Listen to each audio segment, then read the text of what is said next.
Vem que eu te farei um pescador de homens. Se perseverares, serás cefas, pedra, e onde a agonia do vazio medra, frutificarás a mitigar a fome.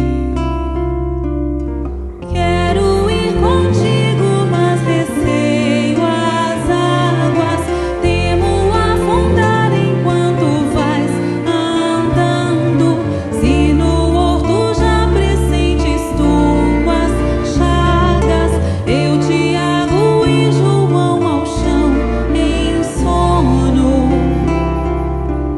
Como não bastasse, eis-me a ferir um soldado que te traz voz de prisão. Sou pequena ovelha atemorizada, balindo negação. Volvo a vida e tomo pela tua mão.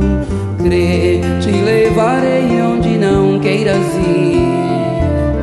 Pedro, tu me amas. Pedro, tu me amas. Pedro, tu me amas.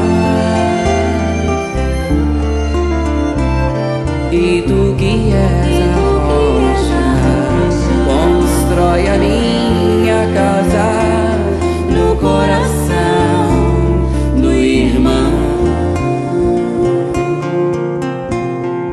Ouve, Simão Pedro, morrerás em cruz. Não, eu não mereço essa distinção. Se depois do mestre martírios são troféus,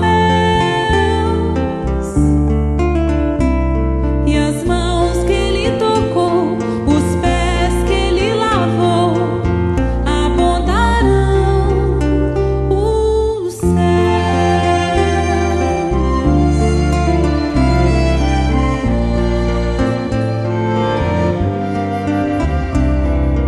Volvo a vida e tomo pela tua mão. Crê, te levarei onde não queiras ir. Pedro, tu me amas. Pedro, tu me amas. Pedro, tu me amas. E tu que és a rocha, constrói a minha casa no coração do irmão. Ouve, Simão Pedro, morrerás em cruz. Não, eu não mereço essa distinção. Se depois do mestre Martírios são troféus, e as mãos que ele tocou, os pés que ele lavou, apontarão os céus. vem que eu te farei um pescador de homens. Se perseverares, serás cefas, pedra. Vem que eu te farei um pescador de homens.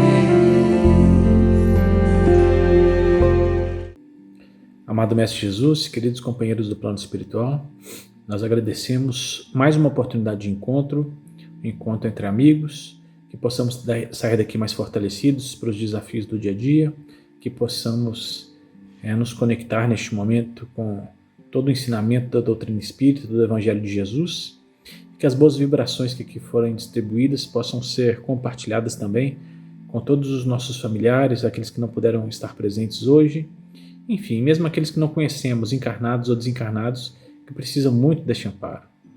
Peço para os nossos irmãos Antônia e Geraldo, que estão se recuperando de questões de saúde.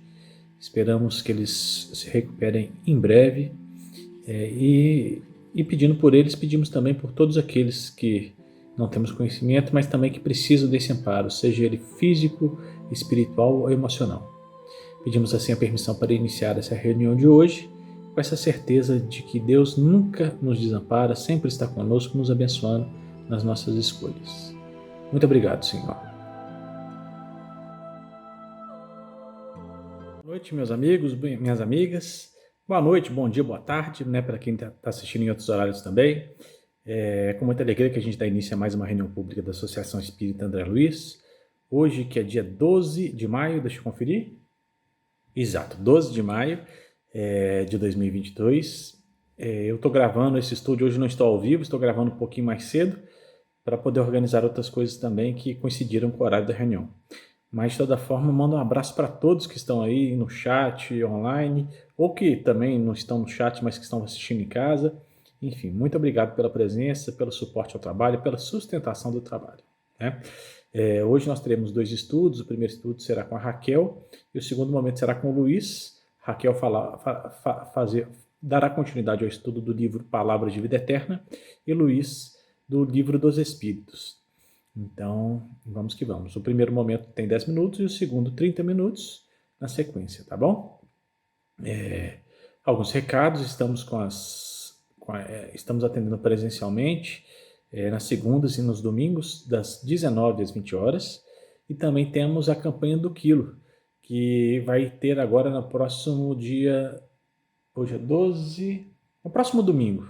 Hoje é 12, 13, 14, 15 de maio também nós teremos a campanha do Quilo. Então, quem quiser participar também, por favor, é só ir no centro, lá na Associação Espírita André Luiz. O pessoal se reúne às 8h30 da manhã para fazer a coleta e volta por volta de 11 horas, no máximo, a campanha já está encerrada. Então, quem quiser participar, tiver interesse, vai ser muito bom. Então, vamos aos estudos e mais tarde a gente volta para finalizar o nosso encontro, tá bom? Grande abraço. Boa noite, muita paz para todos. Estamos aqui mais uma vez reunidos para o estudo da obra Palavra de Vida Eterna. Hoje o capítulo 49, intitulado Riqueza, Caridade e Riqueza.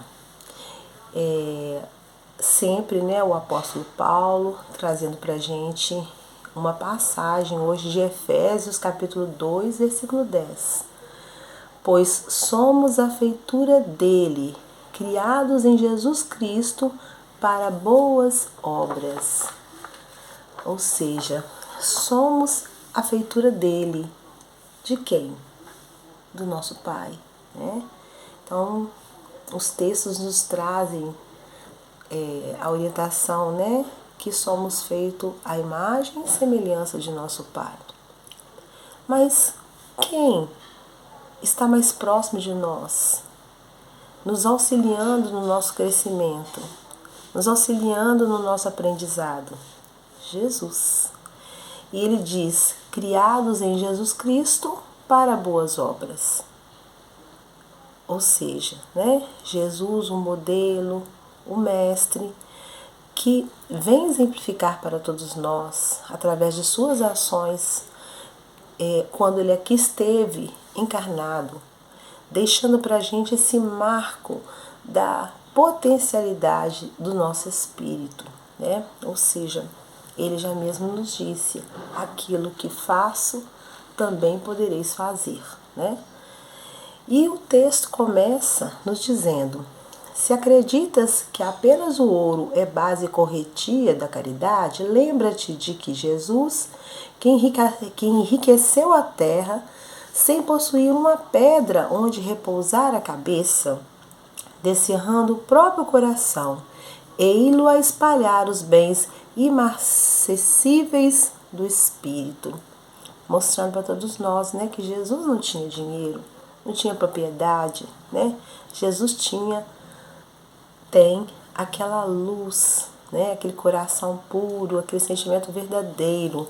E esse foi um instrumento de ação no bem que Jesus deixou para todos nós como seu grande exemplo. Fez luzir a estrela da humildade à frente dos poderosos. Acentuou a alegria nas bodas singelas de Canaã. Ensinou aos discípulos a verdade sem afetação, ou seja, mostrando para a gente com essa postura, né, diante dos poderosos a humildade, né, nas bodas de Canaã a alegria,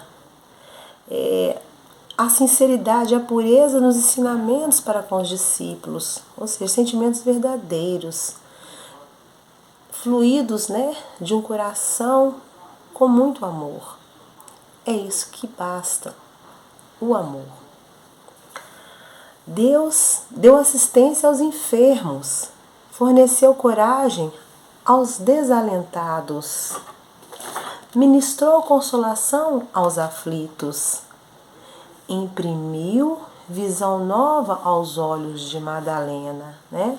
Então essa sequência de ações mostrando para todos nós, né, que podemos assistir aos nossos irmãos se tivermos uma vontade verdadeira dentro de nós, mesmo se não tivermos também, né? Poderemos estar fazendo bem, mas a verdadeira virtude, a caridade, né, é aquele sentimento que se realiza sem desejo de fazer, de ganhar algo em troca, né? Sem o desejo de receber algo em troca por aquilo que está fazendo.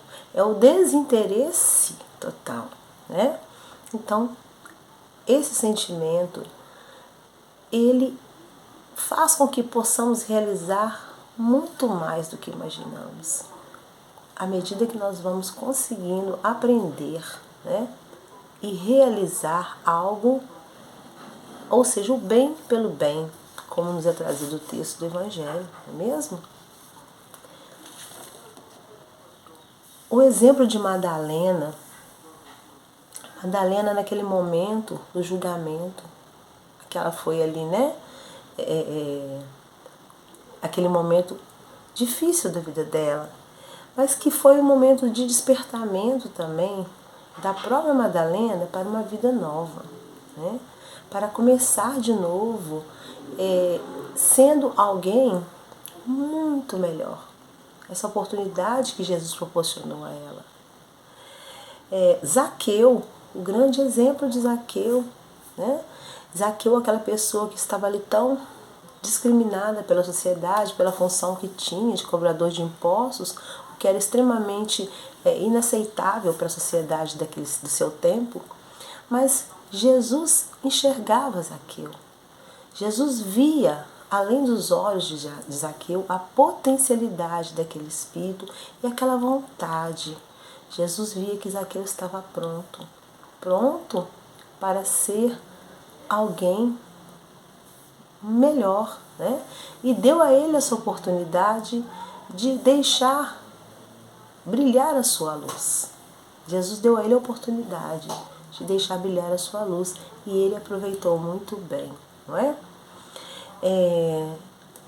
Envolveu o incompassivo entendimento a incompreensão de Judas, cercou de bondade o esmorecimento de Simão Pedro, endereçou bênção de compaixão à turba desenfreada aos pés da cruz, né? Simão Pedro, naquele momento da negação, né, é um marco para que Simão Pedro estivesse preparado para ser a rocha, né? Quando é dito a ele por Jesus, edifica a minha igreja, né? Simão Pedro, tu me amas? Edifica a minha igreja, né? Então, este momento de oportunidade também para Simão Pedro, para despertar a sua luz interior, não é? Ao Judas, Jesus conhecia, ele sabia, ele enxergava Judas, Jesus enxergava todos, não é? Mas a compreensão para com aquele momento difícil do espírito Judas. A busca que Jesus fez no mundo espiritual, trazendo aquele espírito desorientado com um abraço, não é? Isso nos é revelado na obra Boa Nova. Tem um texto belíssimo mostrando esse resgate que Jesus faz a Judas, né? Vale a pena conhecer a obra.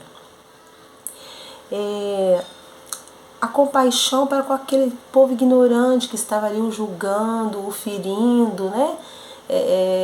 Naquele momento, e vai até o Pai, levanta sua cabeça até o Pai e diz: Senhor, perdoa-os que eles não sabem o que fazem, né?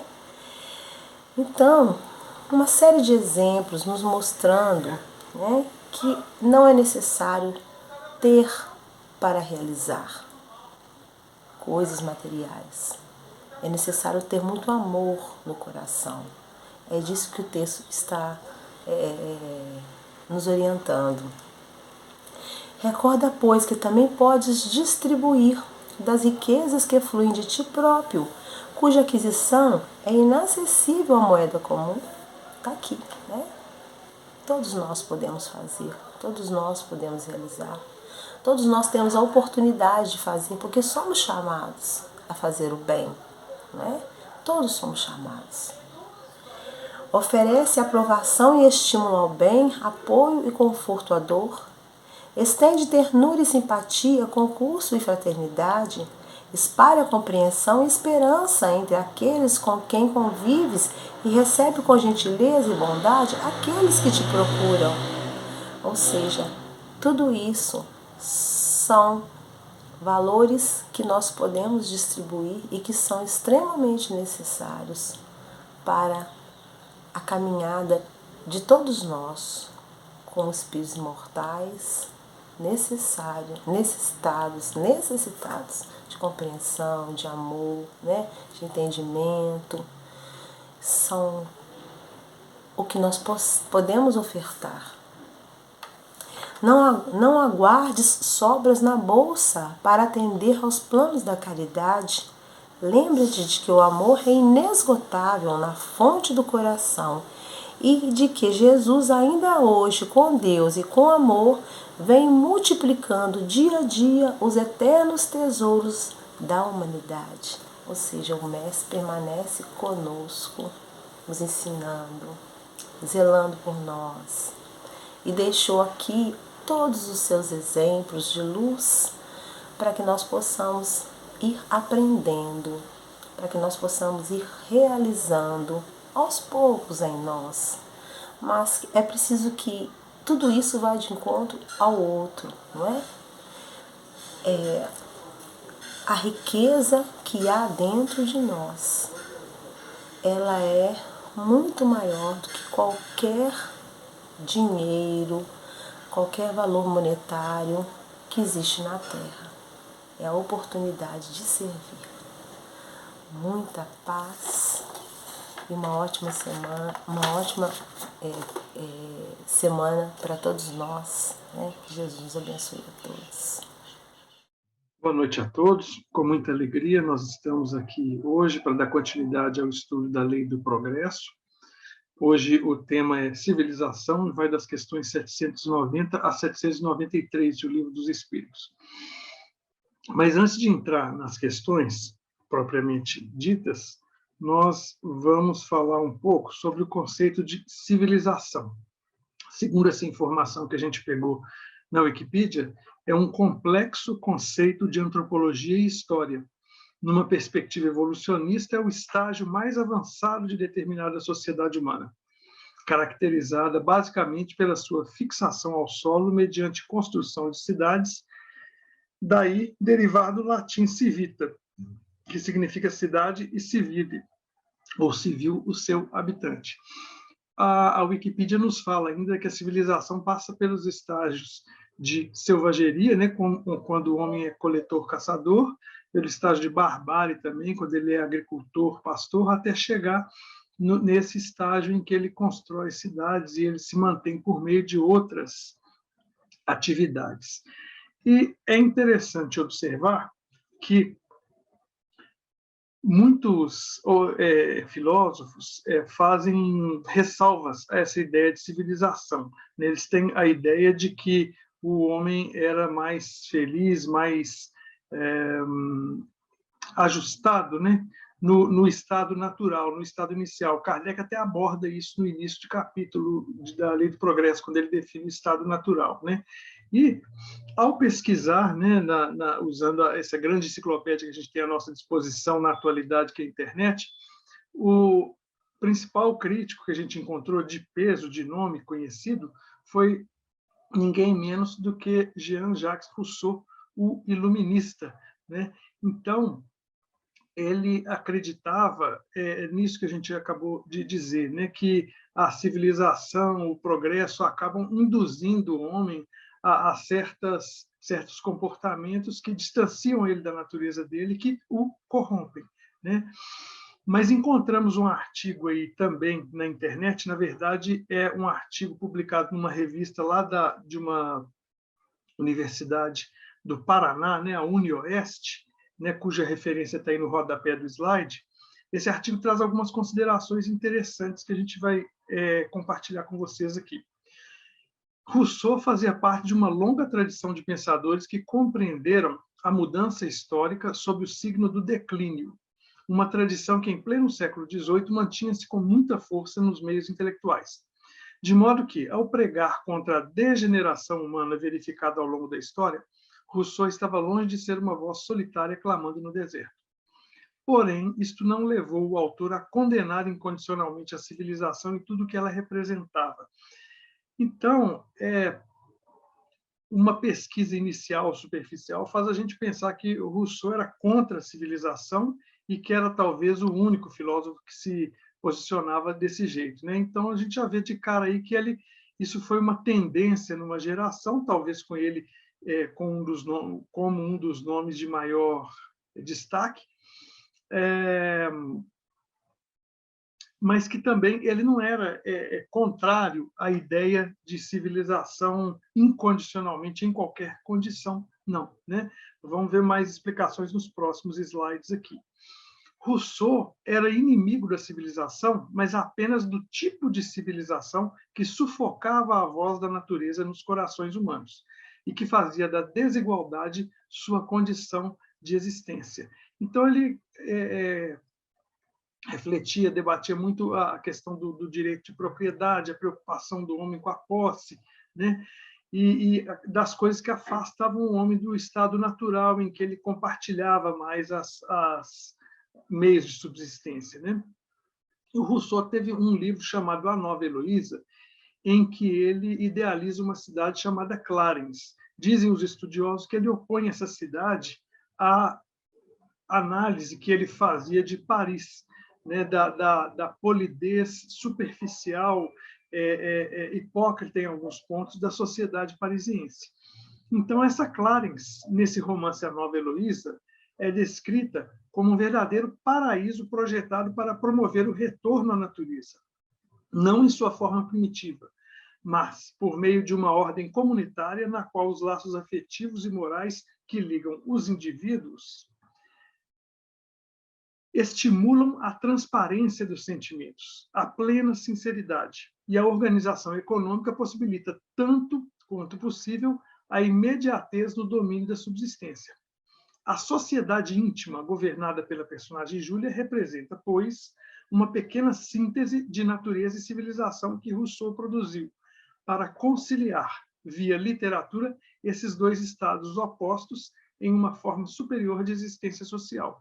Então, ele idealizou uma sociedade onde a pureza primitiva e a solidez, o progresso, os avanços de uma sociedade mais organizada se conciliavam. E a conciliação vinha exatamente por meio de quê? Da transparência de sentimentos, plena sinceridade e uma organização econômica que ele propõe lá que em que o homem tinha essa imediatez no domínio da subsistência. Né? Então, provavelmente, ele era menos dependente do sistema, dos meios de produção. Né? Não vou entrar em detalhes, não é o objetivo nosso aqui, não tenho também capacidade para fazer isso, mas esse plano de fundo aí, acho que vai nos dar a condição de entender melhor as questões que Kardec propõe em espiritualidade. Por que isso? Porque Jean-Jacques Rousseau teve uma grande influência sobre Jean Pestalozzi.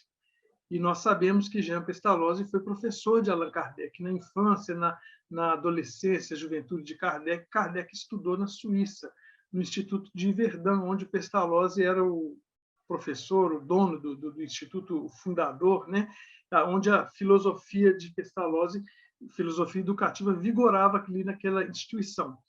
Então, nós encontramos no livro Vida e Obra de Allan Kardec, de André Moreil, esse comentário aí, que Pestalozzi teve contato com um livro chamado Emílio, se não me engano, de Rousseau, e aí ele se encanta com a teoria educacional que Rousseau propõe, e o autor escreve assim, então, que Pestalozzi assimila as teorias sobre, abre aspas, a natureza do homem corrompida pela sociedade, fecha aspas. Fica ele convencido. Daí por diante, civilização será, aos olhos de Pestalozzi, um contrassenso por ser contrário à natureza. É claro, né, gente? Civilização nesse sentido aí de uma civilização agressiva, competitiva e desenvolvendo qualidades ruins do homem, né? Forçando o homem a ser estritamente produtivo, sem considerar as questões emocionais, o desenvolvimento dele, né?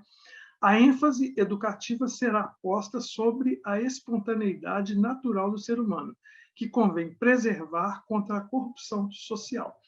Então, a gente pode imaginar aí que Kardec foi bastante exposto a essas ideias, né, na sua formação, na sua infância, e durante a sua vida adulta. Ele, que era um homem universal, que trafegou em várias áreas do conhecimento, deve ter lidado bastante com esse debate de ideias. Por isso que ele propõe as questões que a gente vai ler e conversar sobre elas a seguir. Na questão 790, ele propõe espiritualidade. É um progresso a civilização, ou, como o entendem alguns filósofos, uma decadência da humanidade? Então, ele já vai direto no ponto, né? É um progresso, ou era melhor que o homem estivesse no estado natural, né? E os espíritos respondem, vamos ver que é uma resposta concisa, lacônica, mas bem objetiva. Progresso incompleto. O homem não passa subitamente da infância à madureza. E nesse ponto aí, nessa resposta da espiritualidade, ela nos faz até lembrar da questão 191 do Livro dos Espíritos, onde eles afirmam, mediante uma pergunta de Allan Kardec, que as paixões são um sinal de progresso do homem. E aí Kardec pergunta, né, mas paixão é sinal de progresso? Aí eles falam, olha, não é sinal de perfeição, mas é um sinal de progresso. Então, a humanidade, a civilização, está bem naquela condição do campo, né, que tem o joio e o trigo crescendo juntos. Né? O campo está progredindo, está desenvolvendo, né, mas não está ainda no estado de perfeição. Vai chegar o tempo de colher o joio, né, atar em molhos e pôr para queimar, né, e tirar proveito do trigo somente. Aí o Kardec faz uma pergunta complementar a 790. Será racional condenar-se a civilização? Aí os espíritos respondem que te deve condenar antes os que dela abusam e não a obra de Deus. Vamos observar as respostas bem concisas, bem diretas, mas bem precisas também, né? E vamos enriquecer o nosso estudo com um comentário de Miramês, do espírito Miramês, né, obra psicografada por João Nunes Maia, Filosofia Espírita, né, como vocês já devem saber, o João Nunes Maia psicografou uma coleção chamada Filosofia Espírita, com vários volumes, em que ele comenta questão por questão de O Livro dos Espíritos. E é possível, inclusive, consultar essas perguntas, esses comentários na internet. Né? Se vocês colocarem lá O Livro dos Espíritos comentado, na pesquisa, vocês vão chegar no site que tem as questões do Livro dos Espíritos, e para cada uma tem uma referência apontando para os comentários de Miramês. Então, a respeito da questão 790, Miramês nos lembra da época de Moisés.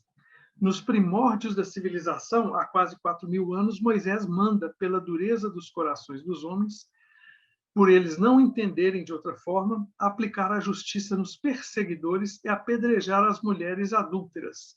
Na verdade, era apedrejar as mulheres e os homens adúlteros, né? E a civilização, a sociedade entendeu de aplicar a parte mais fácil da lei, né? Perseguindo só o elo mais fraco aí da sociedade, né? Além de outras coisas mais que a civilização fez desaparecer depois das tábuas da lei moderna e cristã. Depois veio Jesus dando cumprimento à lei de amor, e aí ele comenta a lei de amor de Jesus. Então, te vê claramente naquele período de Moisés ali, a aplicação de regras, né, proibição, por exemplo, da comunicação com os espíritos, a obrigação de lavar as mãos, que é um preceito de higiene, como a gente sabe, né? Nós estamos saindo da pandemia, isso foi bastante presente para todos nós, né? Mas que naquela época era uma lei meio civil, meio religiosa, né? Aquela mistura da religião para que as pessoas pudessem se submeter, né? se sujeitar aos ditames, às orientações dos legisladores, dos coordenadores deles ali, que eram também líderes religiosos, né? Líderes políticos e religiosos. Passando aqui agora para a questão de número 791, Kardec prossegue no diálogo, né? Já que a civilização atual, né, é um estágio incompleto de evolução, assim como as paixões são um sinal de progresso, mas não de perfeição, né? Questão 191, apurar-se-á algum dia a civilização de modo a fazer que desapareçam os males que haja produzido? E os espíritos falam, sim, quando o moral estiver tão desenvolvido quanto a inteligência. O fruto não pode surgir antes da flor. É interessante a gente ver a metáfora na resposta, né? A flor é como se fosse uma proposta, um convite, uma mensagem de esperança, ela tem o perfume, mas o fruto é a realização. E a realização não vem antes da idealização, antes do planejamento, antes do amadurecimento, né? Aí nos dois sentidos, o amadurecimento do fruto e o amadurecimento das nossas personalidades também. O que acontece na nossa sociedade atual é que nós temos um superdesenvolvimento intelectual e o desenvolvimento moral ainda não o acompanhou, né? Eu não me recordo, mas essa questão não sei se já foi tratado, se ainda vai ser tratado, mas essa questão do desenvolvimento moral e o intelectual, né? A comparação entre eles é tratada nesse capítulo da Lei do Progresso também, né? Aí vamos ver mais uma página de Miramês aqui, comentando agora a questão 791. No plano em que se encontram as sociedades terrenas, os males se processam como bem para o futuro. Por quê? Se não houvesse males, as almas demorar-se-iam nas paixões inferiores por tempo indeterminado. Enquanto que, ao chegarem os grandes abalos, os espíritos procuram outros caminhos para melhorarem. A civilização apurar-se-á em breve, e a ela devemos agradecer pelo bem que deixou à vista, faltando o elemento evangelho de Jesus, que com o tempo deverá ser um dos pontos das leis, mesmo humanas, que as criaturas poderão tomar como exemplo, porque também a política sem Jesus não tem forças para se educar e dirigir os homens. Desculpa. Mas dois pontos que a gente gostaria de comentar. O papel dos males, né, no desenvolvimento social, no desenvolvimento humano, né? Nós estamos saindo da pandemia, né? Se Deus quiser, né, confiamos aí que agora a situação está sob controle, que não haverá novas ondas de afastamento social mais intenso, né? Mas olha o quanto que nós aprendemos durante a pandemia, né? Estamos aqui exatamente fazendo um estudo com vocês via internet, um estudo que foi preparado com antecedência dessa vez, né? Como vocês sabem, os estudos estão sendo gravados, né? Mas vou tomar a liberdade de compartilhar uma experiência pessoal. Jamais eu me imaginaria gravando um vídeo antes da pandemia. Então, a pandemia nos forçou a adotar novas formas de trabalho profissional, de trabalho na doutrina espírita também, e isso agora ficou como uma ferramenta a mais, uma possibilidade a mais que a gente tem, né? Então, olha os males nos empurrando para frente, nos fazendo usar recursos que já estavam aí, já existiam antes da pandemia, inclusive. E o outro ponto interessante desse comentário do Miramês é que, se a gente lê com calma, eu li alguns textos lá sobre as preocupações e as considerações do Rousseau. O Rousseau era muito preocupado com a ideia do Estado, né? E o quanto que o Estado, a organização social, podem predispor o homem ao mal, né? O Miramês está nos lembrando aí que a política sem Jesus não tem forças para educar ou dirigir os homens, ou seja, onde não entrar a questão moral, a questão, o amadurecimento moral, onde não entrar os conceitos de amor ao próximo, de solidariedade, não há lei, não há política que faça a sociedade, a civilização funcionar de forma razoável, de forma adequada, de forma equilibrada, sustentável. E o próprio Rousseau, pelo que a gente viu nos textos que a gente leu juntos aqui, ele já intuía também que alguns valores morais precisavam estar presentes para que o homem não perdesse a pureza primitiva, né, do estado de natureza, né, as coisas boas que ele tinha no estado de natureza. Vou seguir aqui agora para a questão 792. Kardec pergunta por que não efetua a civilização imediatamente todo o bem que poderia produzir. Ele faz umas perguntas bem interessantes nesse capítulo da Lei do Progresso. Tem lá mais para o final, ele vai perguntar, né, por que a espiritualidade não produz fenômenos em larga escala, de modo que convença todas as pessoas da realidade espiritual, que dê aquele baque, aquela sacudida no materialismo, né, que as pessoas passem a viver a vida de forma mais equilibrada, pensando no caráter espiritual da nossa existência, né? A resposta aqui é mais ou menos no mesmo sentido da resposta que a gente vai ter lá, né? A civilização não produz imediatamente todo o bem que poderia produzir, porque os homens não estão aptos e, algumas vezes, nem dispostos a alcançá-lo. Quer dizer, em alguns momentos, eles não estão preparados ainda, não aprenderam, ou já sabem, já têm o conhecimento, mas não conseguem colocar em prática. Em outros momentos, falta disposição mesmo, né? Mais à frente, os espíritos vão responder. Kardec pergunta por que o mal ainda predomina no mundo, e eles falam que é por timidez dos bons, né? Então, às vezes os homens não estão dispostos, estão tímidos em algum sentido aí, né, para buscar o bem que poderia ser alcançado já nesse momento da nossa evolução como sociedade.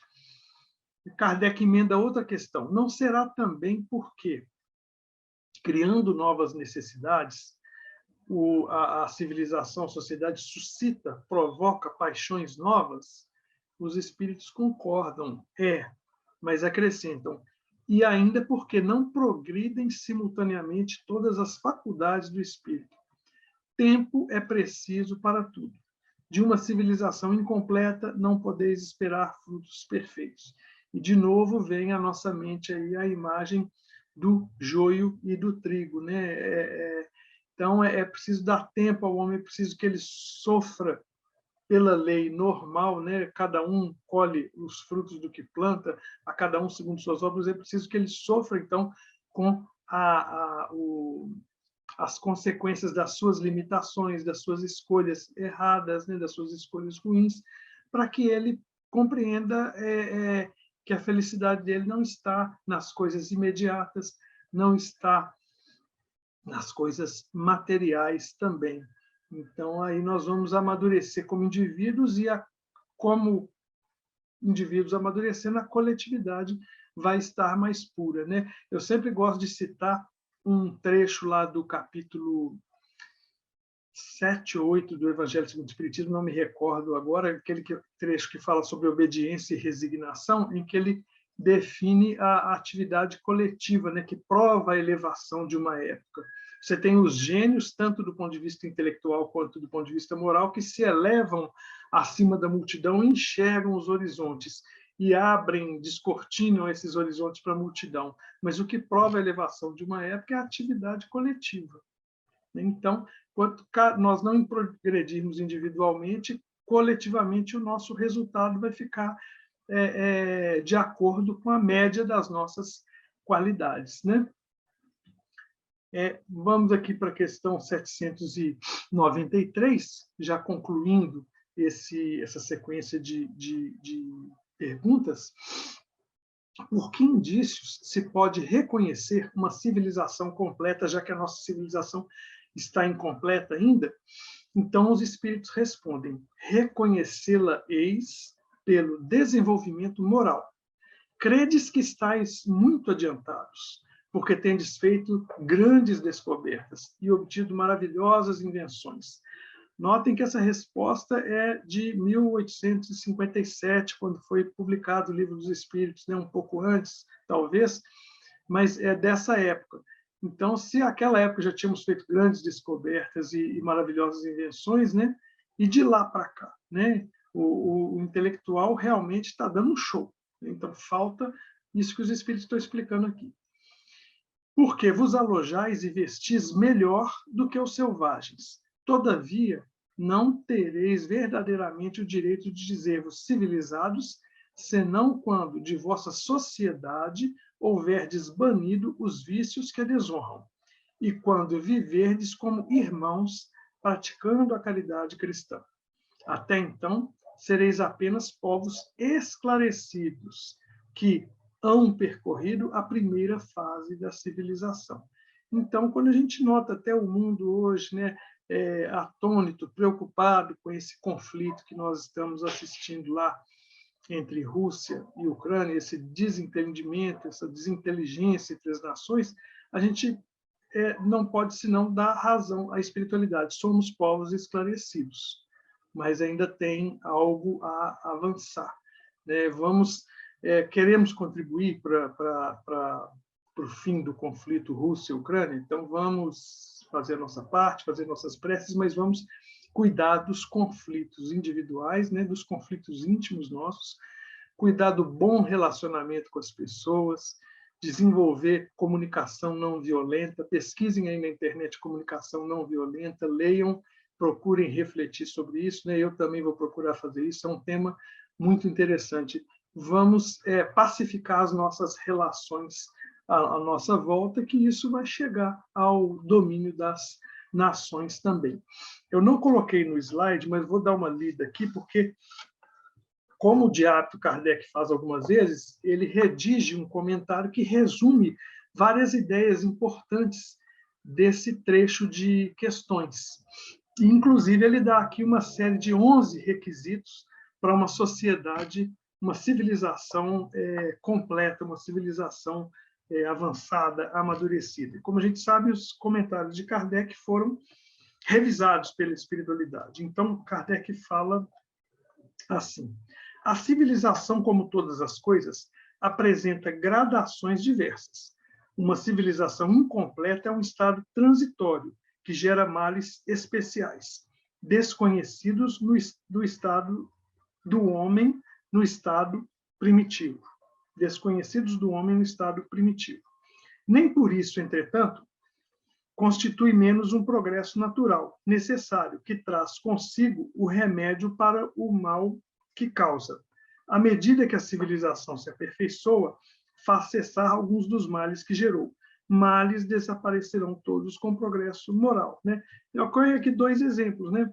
Quando uma pessoa, por exemplo, não sabe dirigir, não tem um automóvel, ela não tem os problemas que um automóvel provoca. Quando ela aprende a dirigir, tira a carteira, trabalha, adquire recursos, compra um veículo, aí ela passa a conviver com os problemas que o veículo dá também. Então, ela piorou nesse sentido? Não, não piorou. Agora, ela tem que aprender a administrar o veículo, né? Que é outra questão. Quando o ser humano, nós estamos no estado da infância, ali, né, nós não temos uma vida romântica ativa, né?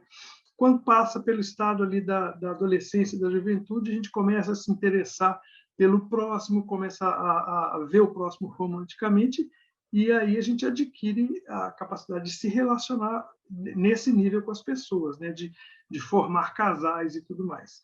E com isso vem uma série de desafios, uma série de problemas também. Mas significa que nós pioramos, que era melhor quando a gente era criança e não tinha essa preocupação?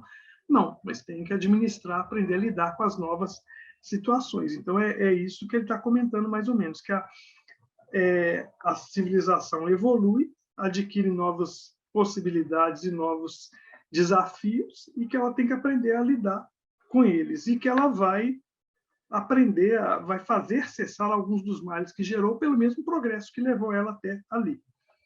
Ou por progresso em outros aspectos, mas pela mesma lei do progresso. De 2 nações que tenham chegado ao ápice, ao máximo da escala social, somente pode considerar-se a mais civilizada, na legítima acepção do termo, aquela onde exista, aí vem as condições que eu falei para vocês, menos egoísmo, menos cobiça e menos orgulho, onde os hábitos sejam mais intelectuais e morais do que materiais, onde a inteligência se puder desenvolver com maior liberdade, onde haja mais bondade, boa-fé, benevolência e generosidade recíprocas, onde menos enraizados se mostrem os preconceitos de casta e de nascimento. Por isso que tais preconceitos são incompatíveis com o verdadeiro amor do próximo. Onde as leis nenhum privilégio consagrem, e sejam as mesmas, assim para o último como para o primeiro, onde com menos parcialidade se exerça a justiça, onde o fraco encontre sempre amparo contra o forte, e junto ao forte, né, o amparo do forte, muitas vezes, onde a vida do homem, suas crenças e opiniões sejam melhormente respeitadas, onde exista menor número de desgraçados, menos desigualdade, enfim, onde todo homem de boa vontade esteja certo de lhe não faltar o necessário. Então, eu contei aqui, acho que são 11 condições que ele coloca, só isso aqui já dá uma palestra, já dá um estudo, de muito mais que os 30 minutos que nós colocamos aqui.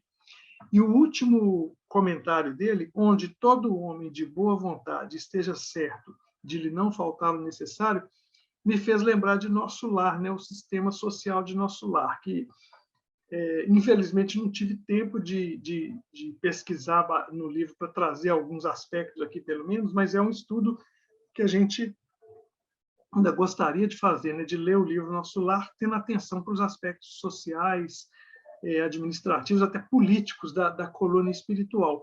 Um aspecto que eu vou lembrar aqui é que, para ter acesso à cidade, você precisa de ter um certo nível de equilíbrio. Todos os que leram o livro devem se lembrar de um capítulo lá em que uma companheira pedia para ter acesso à cidade, né? André Luiz, a enfermeira Narcisa, se não me engano, vão atender essa companheira, mas a Narcisa, que era mais experiente, fala com o André Luiz que ela não tinha ainda condição moral de estar dentro da cidade. Agora, uma vez morando em Nosso Lar, o mínimo, o básico, você tem direito, né? Você tem direito à alimentação mais leve, espiritual, que eles usam na cidade, tem um lugar para você ficar, você tem o mínimo do mínimo do mínimo, né? Então, não há desigualdade, né, no sentido que a gente vê aqui no plano físico. Desigualdade, quero dizer, no sentido de miséria, né, aquela desigualdade absurda. E, à medida em que você se esforça mais, aí vem aqueles capítulos lá que nos explicam o conceito do bônus hora, né? Quanto mais você trabalha, você tem mais recursos para poder ter talvez um local próprio para você morar, acolher sua família. Então, tem também a questão muito interessante que eles colocam que na subordinação, ou seja, na obediência ou no comando, o salário, o padrão de salário de bônus hora é o mesmo. Né? Quando a atividade ela é sacrificial, aí a remuneração é multiplicada. Salvo engano, lá em nosso lar, uma das coisas sacrificiais é cuidar das crianças, né? Os espíritos que desencarnaram em fase de crianças, se não me falha a memória do que eu li lá. Né? Então, é um sistema social diferente e bem interessante, não é um sistema de acumulação, né? É um sistema que visa o crescimento espiritual, moral das pessoas, né? Mas que aquele que está lá, o mínimo necessário para viver, ele tem. Né? Como fala aqui na descrição de Allan Kardec, da sociedade, a civilização completa. Né? Partindo aqui já para o nosso encerramento, nós vamos ver 2 textos aqui. Primeiro, uma consideração de Rodolfo Caligares, no livro As Leis Morais. Nesse capítulo que fala a lei do progresso, ele comenta que argumentam alguns filósofos que a civilização só serve para aumentar a ambição, estimular a vaidade, multiplicar os vícios, complicar e dificultar a vida, etc., e que seria melhor para o homem que ele retornasse ao estado primitivo, de ignorância e irresponsabilidade. Se tais pensadores estivessem com a razão e o gozo fosse inversamente proporcional ao grau evolutivo das criaturas, convir-nos-ia regredir, não apenas a semiconsciência do bruto, mas a condição de meros vermes. O absurdo de semelhante concepção é evidente, não acham? Antes de malsinar, quer dizer, de criticar a civilização, urge que cada um de nós ofereça a sua contribuição pessoal para que ela se apure. E, em vez de tentarmos embaraçar a torrente do progresso, acompanhemo-lo, porque resistir-lhe é correr o risco de ser esmagado. Então, de muito bom senso as considerações do Caligares aí, né? E certamente que ele está comentando os pensadores mais radicais, né, com relação a essa ideia dos prejuízos da civilização, não as ideias do Rousseau, né, que inspiraram Pestalozzi e Kardec. E agora nós temos a palavra do Emmanuel, no livro Diálogo dos Vivos, tem esse texto aí chamado Progresso e Segurança. Emmanuel diz assim: vez em vez, somos interpelados por amigos domiciliados na Terra que perguntam se será realmente válido o crescimento da civilização. E acentuam que as engrenagens do progresso material passam no mundo a lembrar mandíbulas de gigante triturando existências e deixando vasto sulco de lágrimas. Isso, gente, às vezes o progresso, em algumas ações do progresso, vidas são perdidas e também a natureza. Né? Hoje, a grande preocupação que nós temos é com o equilíbrio da natureza, com a sustentabilidade do nosso progresso. Considerando o progresso, porém, o progresso por lei da vida, é mais razoável ponderar quanto ao imperativo de nossa habilitação espiritual para recebê-lo, né? Quanto nós estamos preparados para lidar com esse progresso. E vamos lembrar, né, que nesse capítulo da Lei do Progresso, a espiritualidade fala que o progresso intelectual vai à frente do progresso moral, né, mas vai puxando o progresso moral, mas que há um momento que ele para também. Se o progresso moral não avança, o intelectual fica travado. Eu não estou me recordando exatamente da questão aqui, mas tem algo nesse sentido. Nenhuma forma de vida permanece estática nos domínios do universo. Tudo vibra e tudo se transforma com vistas ao aperfeiçoamento incessante. A lei da evolução é irreversível. Entretanto, é justo observar que não surgem vantagens sem preço. O Criador determina facilidades para a vida e elevação das criaturas, mas não exime essas mesmas criaturas do dever de usufruí-las com responsabilidade para o bem próprio. Então, a mesma medida que vão aparecendo vantagens, recursos, surge responsabilidade no modo de usar esses recursos. Ele vem com os exemplos, né? O automóvel é concessão divina, através da criatividade humana, para abreviar providências encurtando distâncias. Impossível, no entanto, que a dádiva não esteja controlada pelos regulamentos do trânsito, em cujo desrespeito o espírito dos beneficiários é corrigido nos resultados da própria imprevidência. Ou seja, as multinhas de trânsito aí, para não deixar a gente prejudicar o direito do outro, não deixar a gente nos expor e expor os outros aos riscos. Isso quando a própria lei da natureza não pune o homem, né? O homem acaba se envolvendo em acidentes, prejudicando a si mesmo, prejudicando aos outros, mas o recurso do automóvel não está acima das leis da natureza, né? Dois corpos não podem ocupar o mesmo lugar no espaço, por exemplo, né? A força elétrica elimina numerosos problemas relacionados com rendimento de trabalho, preservação, eficiência, saúde e bem-estar, mas não pode ser culpada pelos acidentes em que se envolve, quando não seja protegida e manejada com o respeito de quantos se lhe fazem favorecidos. Os aparelhos domésticos economizam o esforço dos braços, entretanto, reclamam o esforço mais amplo do cérebro nos domínios da atenção, evitando-se calamidades dentro de casa, né? Reclamam higiene, né? Limpeza também, para não serem portadores de doenças para nós, né? Computadores ganham tempo, mas exigem estudos complexos para não perturbar as operações da inteligência, prejudicando a comunidade. Hoje a gente vê o vício no uso de dispositivos eletrônicos, o vício em rede social, o mau uso de rede social, as fake news. Então, os computadores trazem outras possibilidades, mas trazem desafios também que têm que ser tratados junto com elas.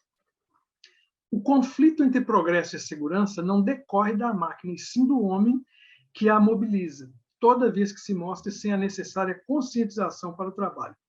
Não acuses o céu, porque o céu te beneficia na terra. Recebe os recursos da civilização com o apreço que se deve à providência divina que os promove em auxílio à humanidade. Nos eventos difíceis, reverenciemos os princípios de causa e efeito que nos regem os destinos, mas não nos esqueçamos da lei de renovação, em base de amor aos semelhantes, capaz de superá-los. Então, os princípios de causa e efeito, que a gente citou agora mesmo, nos ajudam a nos conter, a nos limitar, para que nós não nos prejudiquemos com as bênçãos do progresso, né? Mas a lei de renovação continua operando em bases de amor, né? E vai nos fazer aprender a lidar com os recursos e superar as nossas limitações. E quando o desastre, porventura apareça, examina criteriosamente o mecanismo das circunstâncias que o produziram. E muito raramente não encontrarás a imprevidência ou o desequilíbrio do próprio homem por trás dele. Então, sempre fazer aquela análise, né, gente? Que o Santo Agostinho, na questão 919, falava que todo dia a gente devia passar o dia em revisão, né? À noite, antes de dormir, passar uma revista no dia para ver em que a gente errou. Principalmente quando um desastre, uma situação infeliz acontecer, vamos analisar as causas e procurar fazer a nossa parte para que aquilo não se repita. Quem sabe até coisas boas a gente não tire desse desastre, né, como está acontecendo agora com a pandemia. O capítulo é esse, 28, os acidentes são inevitáveis, né? E tem esse texto do Emmanuel, e logo na sequência tem um texto também assinado por irmão Saulo, que é pseudônimo de Herculano Pires, né? Quem quiser consultar, né, vai encontrar muito proveito também, com certeza, né? Gente, e com um pouquinho de atraso, já que nós estamos no dia 12 de maio, né, nós vamos encerrar o nosso estudo aqui, reforçando nossos cumprimentos à Associação Espírita André Luiz pelos seus 48 anos de existência, agradecendo ao Mestre Jesus por ter permitido essa frente de trabalho valiosa nas nossas vidas aí, né? Casa que nos acolheu, que nos orientou os primeiros passos na doutrina espírita e que nos dá hoje campo de atuação, de progresso, de convivência, oportunidade de fazer o bem, de crescer, de aprender. Agradecemos a atenção, a paciência de vocês, né? E que o Mestre Jesus possa abençoar os seus lares, as suas casas, as suas famílias e a todos nós, e a toda a humanidade. Que assim seja. Muito obrigado, gente, todos que estiveram conosco até esse horário. Agradeço imensamente o carinho, a presença, né, os pensamentos positivos. né? E espero que possamos, né, em breve reencontrar pessoalmente, né? Como eu disse, nós estamos com a Associação Espírita atendendo presencialmente na segunda e no domingo, de 19 às 20. Então vai ser um prazer recebê-los.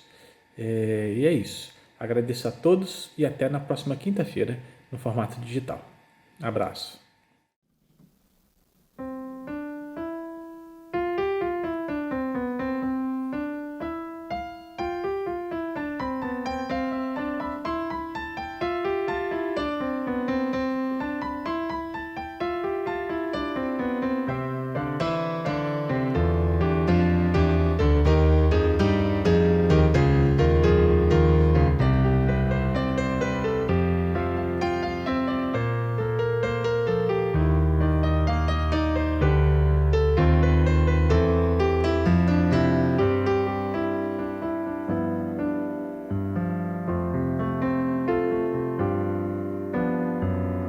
No deserto das incompreensões, o amor de Deus a nos chamar, a nos levantar das lutas humanas e enxugar lágrimas de um mundo afã. Em Damasco, num portal de luz, um inolvidável testemunho vai se encantar com a visão celeste, se curvar ante o seu mestre, se ofuscar com a luz amiga e entender a razão da vida e fim. Palavra em harmonia, canções maestramente entoadas por anjos de esferas sublimadas, ao clarão que ofusca o brilho do sol, compadecido, inspirado, amável. Percorre os caminhos, acalma o gemido dos aflitos, de todos irmãos pequeninos, dos sedentos de Deus, de amor, pois tu és o meu vaso escolhido. Necessário se faz amar, renovar-se no entendimento.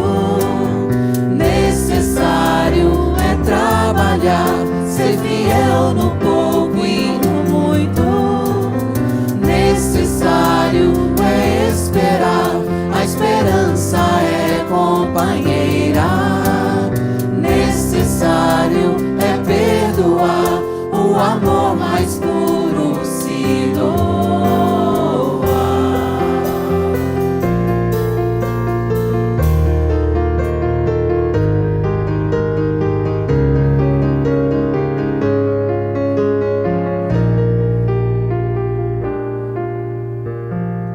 Em Damasco, num portal de o inovidável vai se encantar com a visão celeste se curvar ante o seu mestre, se ofuscar com a luz amiga, com a entender a razão da vida em si.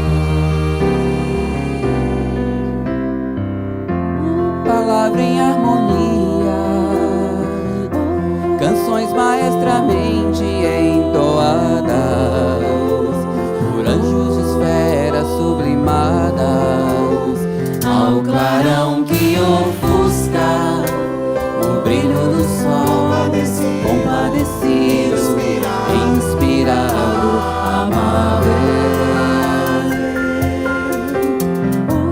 Renova os caminhos, acalma o gemido dos aflitos, de todos irmãos pequeninos, dos sedentos de